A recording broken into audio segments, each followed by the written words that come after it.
గత 3 రోజులుగా మోంతా తుఫాన్ గురించి సోషల్ మీడియాలో వస్తున్న కామెంట్స్, జోక్స్ చూస్తున్నాం. ప్రివెంటివ్ సిస్టమ్ అనేది గుడ్ గవర్నెన్స్లో ఒక పార్ట్.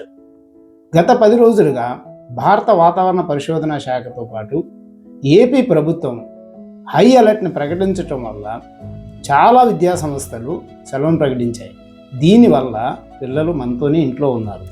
అంతేకాకుండా రైతు కుటుంబాలు పశువులకు కావాల్సిన పశుగ్రాసంతో పాటు ఆరుగాలం కష్టించిన పంటని జాగ్రత్త చేసుకోగలిగారు.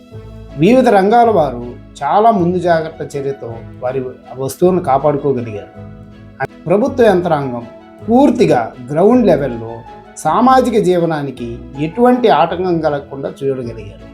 ఇవన్నీ చాలా సంతోషించే విషయాలు. హుదూద్ తుఫాన్ వల్ల గతంలో వచ్చినటువంటి నష్టాన్ని సమకూర్చుకోవడానికి 2 సంవత్సరాలు పట్టింది. ఇంకొక విషయం ఏంటంటే, దివిసీమలో 1976 సంవత్సరంలో వచ్చిన ఉప్పెన కోస్తా ప్రాంతంలో ఇప్పటికీ తీరని విషాదంగానే చెప్పుకుంటారు.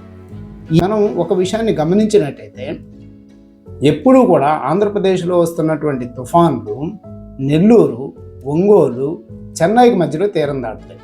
కానీ మోంతా తుఫాను కోస్తాలో తీరం దాటే అవకాశం ఉందని చెప్పి దానివల్ల ప్రాణ నష్టము, ఆస్తి నష్టము, పంట నష్టము ఎక్కువగా జరుగుతుందని ప్రభుత్వం ఈ అలర్ట్ని ప్రకటించడం జరిగింది.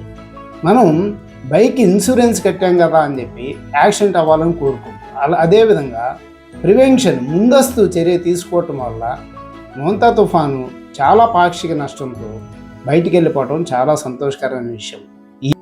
ఈ విషయంలో భారత వాతావరణ పరిశోధన శాఖకి, ఏపీ ప్రభుత్వానికి, ఏపీ ప్రభుత్వ యంత్రాంగానికి ఎడ్యుకేట్ టుడే ఇండియా తరఫున ప్రత్యేక ధన్యవాదాలు తెలియజేస్తున్నాం.